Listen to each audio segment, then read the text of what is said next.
हिंसा और बवाल के बीच 9 सीटों पर उपचुनाव संपन्न। 23 नवंबर को आएंगे चुनाव के नतीजे। ईवीएम में कैद प्रत्याशियों की किस्मत। यूपी में सीसामऊ से करहल तक हंगामा, कहीं पथराव तो कहीं झड़प। चुनाव आयोग ने 7 पुलिस अधिकारियों पर कार्रवाई की।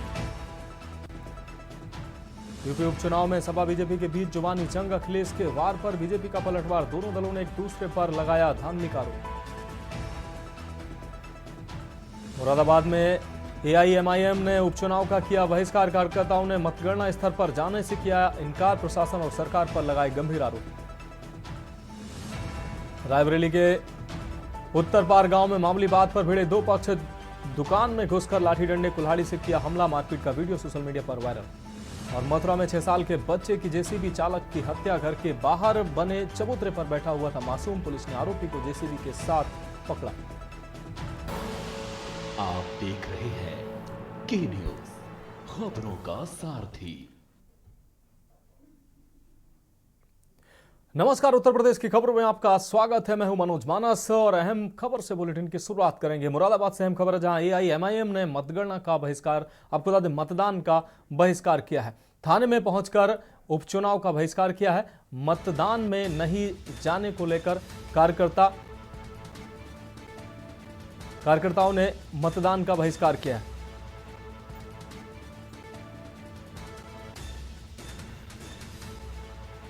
तो मतदान का बहिष्कार किया है। आपको बता दें, कार्यकर्ताओं ने मतदान स्थल पर जाने से इनकार किया है।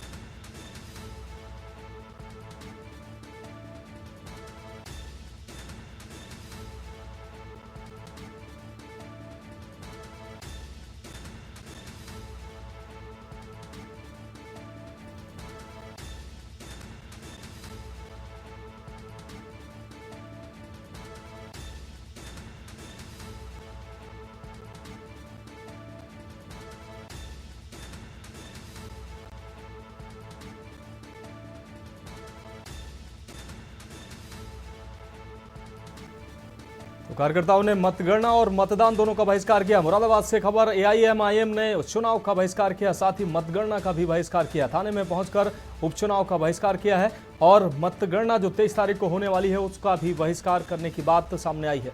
मतगणना में नहीं जाएंगे कोई भी कार्यकर्ता, ये बात एमआईएम के नेताओं के द्वारा कही गई है। कार्यकर्ताओं ने मतगणना स्थल पर जाने से इनकार किया है। तो मुरादाबाद से हम खबर आपको दिखा रहे हैं। एआईएमआईएम ने चुनाव का बहिष्कार किया और साथ ही मतगणना का बहिष्कार भी एमआईएम के द्वारा किया गया है।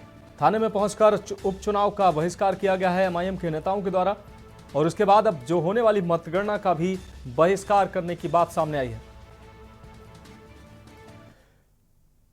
बढ़ेंगे अगली खबर की ओर। रायबरेली से अगली खबर, जहां उपचुनाव वोटिंग को लेकर अदिति सिंह का बयान सामने आया है। आपको बता दें, उपचुनाव की सभी 9 सीटों पर बीजेपी जीत रही है। बीजेपी विधायक अदिति सिंह के द्वारा आपको बता दें ये बात सामने आई है। प्रधानमंत्री व मुख्यमंत्री की अगुवाई में हम जीत रहे हैं। अदिति ने यह बात कही है। अखिल भारतीय सहकारिता सप्ताह कार्यक्रम में बोलती नजर आई अदिति सिंह। अखिल भारतीय सहकारिता सप्ताह कार्यक्रम में बोली अदिति सिंह। सभी 9 की 9 सीटों पर भारतीय जनता पार्टी जीतने जा रही। उपचुनाव वोटिंग को लेकर अदिति सिंह का बयान सामने आया है। भारतीय जनता पार्टी के विधायक हैं अदिति सिंह। उपचुनाव की सभी 9 सीटों पर बीजेपी जीत रही है, ये बात अदिति सिंह के द्वारा कही गई। रायबरेली से हम खबर आपको दिखा रहे हैं।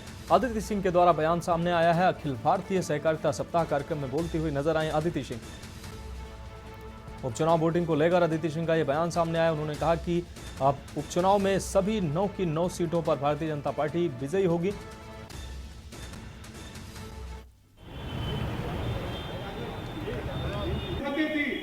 सदर में एक बहुत ही भव्य बाइक रैली निकाली गई। इसका आयोजन कोऑपरेटिव बैंक की टीम की तरफ से हुआ था और जो हमारे कोऑपरेटिव के अध्यक्ष हैं विवेक विक्रम सिंह जी, जो जिलाध्यक्ष हैं और कोऑपरेटिव सोसाइटी के, उनके माध्यम से, उनकी टीम के माध्यम से ये आज इस कार्यक्रम का आयोजन हुआ और बहुत ही अच्छा कार्यक्रम, बहुत ही सक्सेसफुल कार्यक्रम कहीं ना कहीं देखने को मिला पूरे शहर में।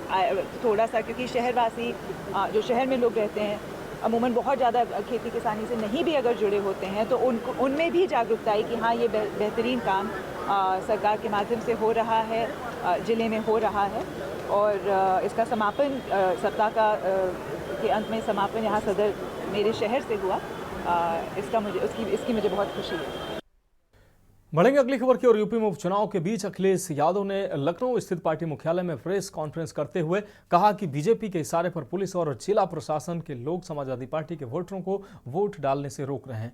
अखिलेश यादव ने कहा कि पुलिस एजेंट बनकर वोटरों को रोक रही है। इतनी शिकायतों के बाद भी चुनाव आयोग की इंद्रियां काम नहीं कर रही हैं। उन्होंने ये भी कहा कि बीजेपी ये चुनाव वोट से नहीं, खोट से चुनाव जीतना चाहती है। हार के डर से बीजेपी पूरे प्रशासन पर दबाव बना रही है। उन्होंने कहा कि आपको बता दें, मैं अपने सभी मतदाताओं से अपील करूंगा कि एक बार नहीं, बार बार जाएं और डटे रहें और वोट डालकर ही वापस लौटें, चाहे कोई कितना भी उन्हें रोकने का प्रयास करे।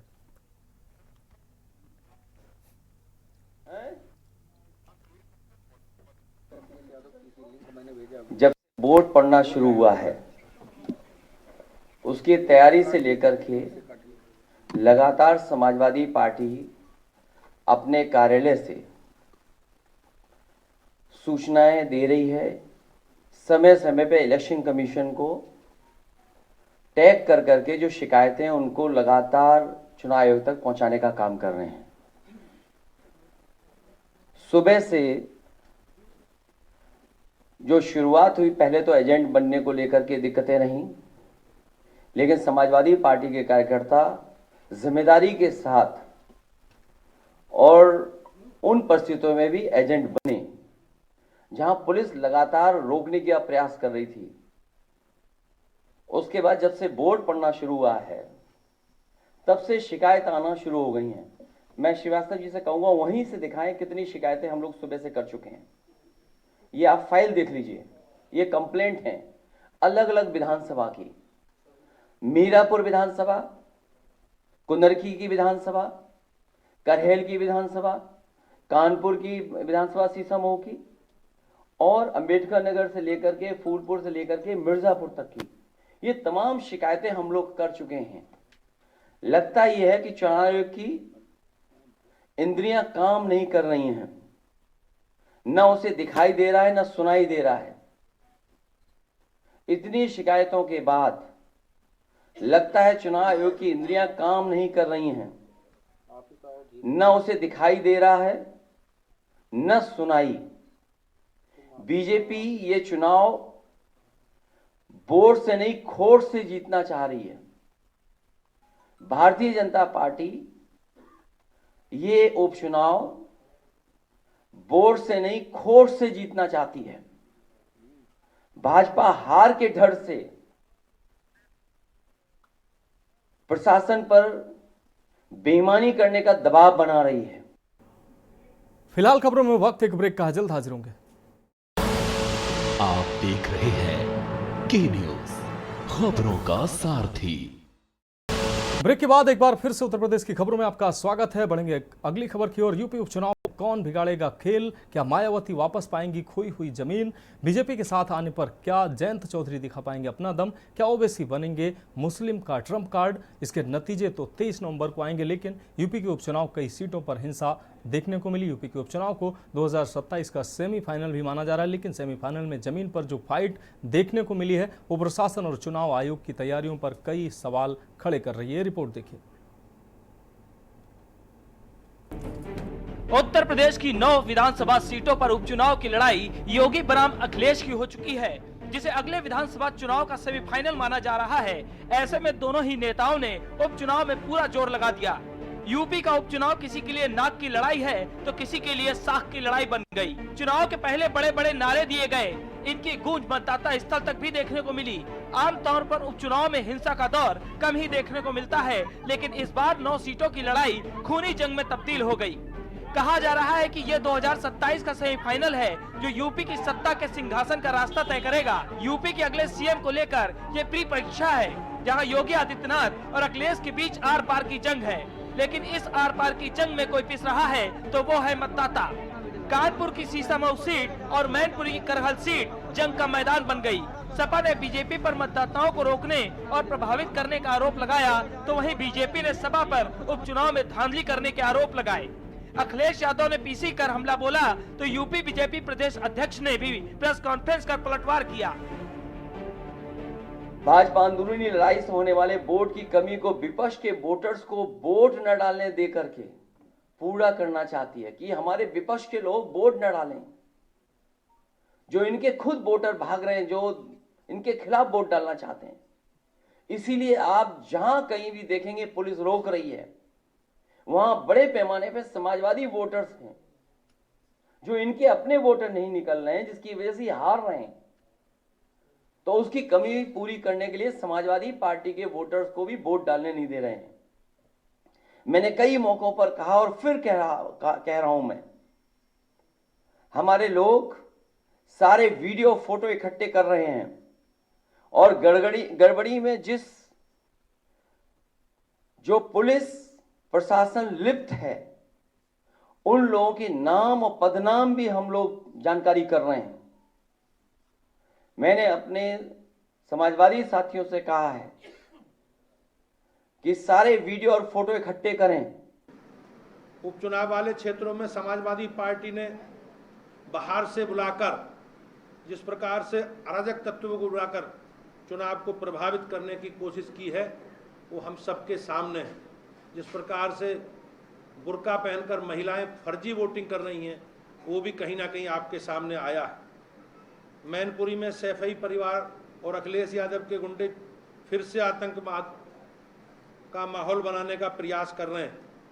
इसे न सरकार बर्दाश्त करेगी, न भारतीय जनता पार्टी, न उत्तर प्रदेश की महान जनता। इन लोगों का कहना है कि लोगों की आईडी पुलिस चेक ना करे। ऐसा कैसे हो सकता है? फर्जी मतदान करना समाजवादी पार्टी की पहचान है।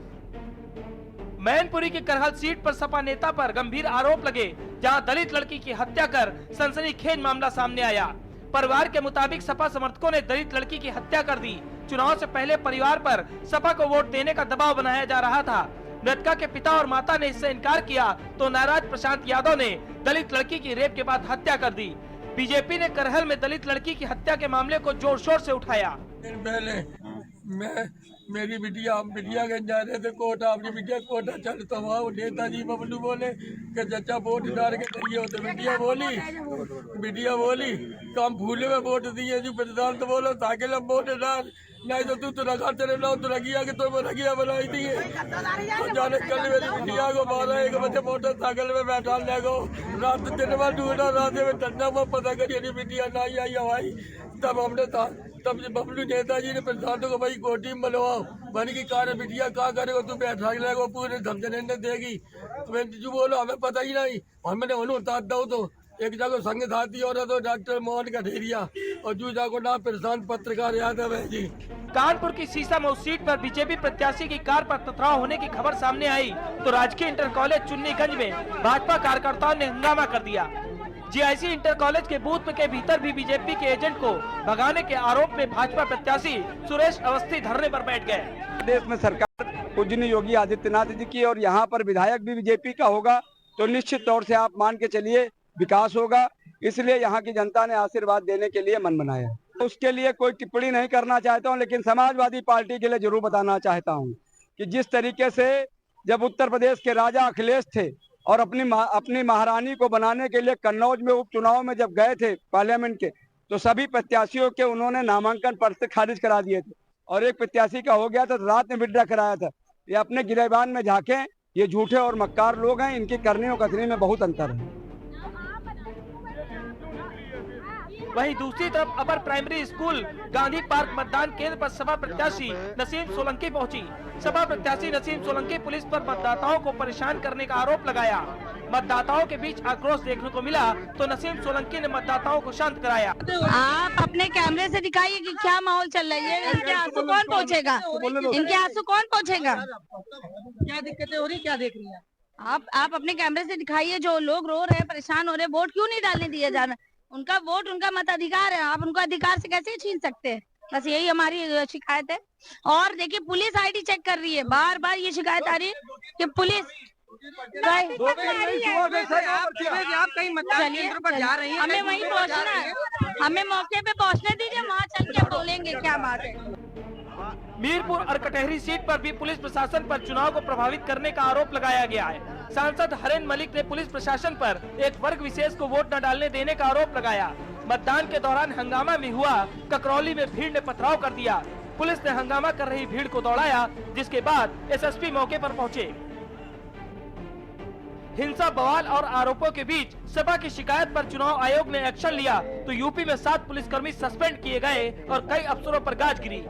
बता दें कि सभी 9 सीटों पर बीजेपी, एसपी और बीएसपी के बीच त्रिकोणीय मुकाबला है, लेकिन सीधी टक्कर बीजेपी और एसपी के बीच है। अगर 9 सीटों पर 2022 के चुनाव की बात करें तो 9 सीटों पर 4 सीटें समाजवादी पार्टी के पास हैं, जबकि एनडीए के पास 5 सीटें हैं, जिसमें बीजेपी के पास 3 और सहयोगी दलों के पास 2 सीटें हैं। ऐसे में उपचुनाव में बवाल ही बवाल देखने को मिल रहा है। विनीत शर्मा, स्पेशल डेस्क, के न्यूज इंडिया।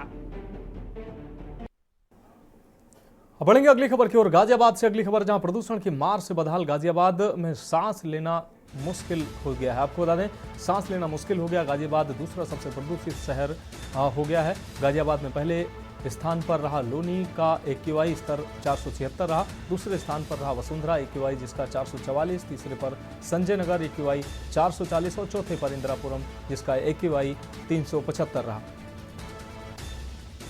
तो दिल्ली के बाद गाजियाबाद सबसे प्रदूषित शहरों की श्रेणी में आ गया है।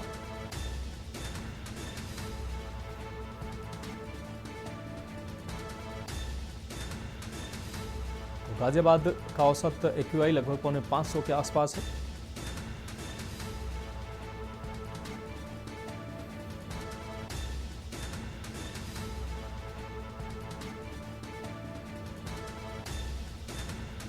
गाजियाबाद से अहम खबर, प्रदूषण की मार से बदहाल गाजियाबाद।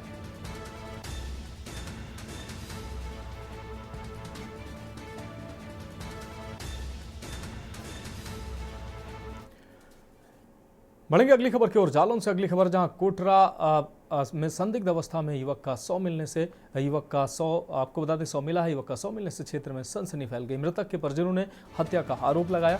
परिजनों की तहरीर पर पुलिस ने दर्ज किया है मुकदमा। पुलिस ने 2 लोगों को पूछताछ के लिए हिरासत में लिया है। जालौन के कोटरा थाना क्षेत्र के ग्राम सैदनगर की यह घटना है।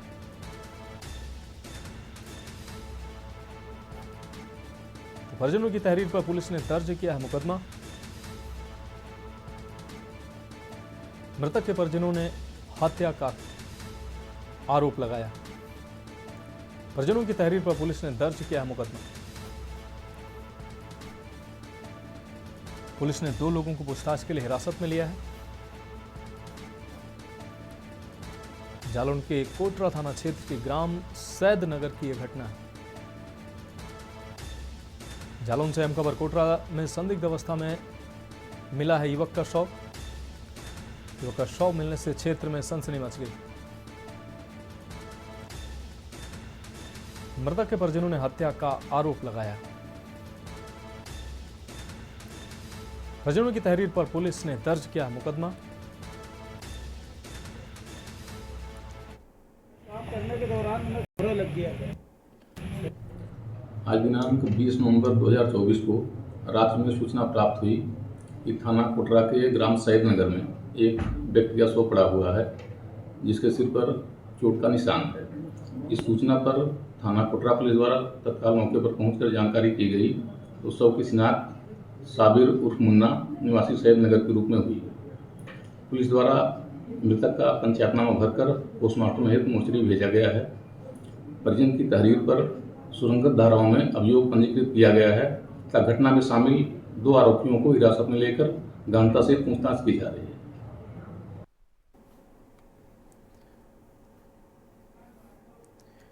अगली खबर का रुख करेंगे बाराबंकी से अगली खबर, जहां केंद्रीय मंत्री BL वर्मा ने बांटी है मोटराइज्ड ट्राईसाइकिल। आपको बता दें, GIC ऑडिटोरियम में आयोजित कार्यक्रम में हुआ है ये वितरण।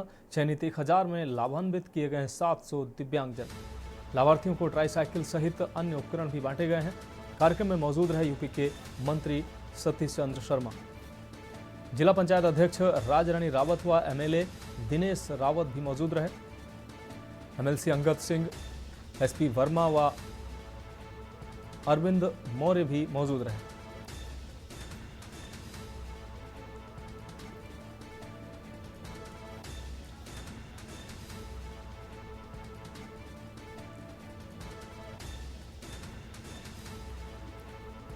एमएलसी अंगद सिंह, एसपी वर्मा व अरविंद मौर्य भी मौजूद रहे। बीएल वर्मा ने बांटी है मोटराइज्ड ट्राईसाइकिल। ऑडिटोरियम में आयोजित कार्यक्रम में ये वितरण हुआ है। उनको भी ये चेंज कराना चाहते हैं। जब से हरियाणा के चुनाव परिणाम आए हैं तब से सारे विपक्षी दल लोग, इंडी गठबंधन के लोग परेशान है, हताश है। तो मैं कह सकता हूँ चाहे वो झारखंड हो, चाहे महाराष्ट्र हो, हरियाणा की तरह से हमारे भावी चुनाव परिणाम पक्ष आएंगे और उत्तर प्रदेश में ये लगता है कि सभी का मंत्री जी, आपने कहा कि महंगाई को हम कंट्रोल करेंगे और जो चावल है, दाल है और ये अभी आपने प्याज की भी बात किया, इस बार प्याज ने सबको रुलाया है। जरा भी कीमतें ज़्यादा होती है तो हमारा मंत्रालय कीमतों को नियंत्रण करने का काम करता है और इसीलिए हमारे मंत्रालय ने दिल्ली में पहले ही लॉन्च कर दिया है। अब हम उत्तर प्रदेश में लखनऊ में भी लॉन्च किए हैं और प्याज की बात कह रहे हैं। प्याज हमने केवल 35 किलो प्याज लॉन्च किया है। तो इसलिए आम आदमी को प्याज भी ठीक मिले, भारत दालें ठीक मिले, भारत आटा, भारत चावल, उनके बहुत ही मुनासिब अच्छे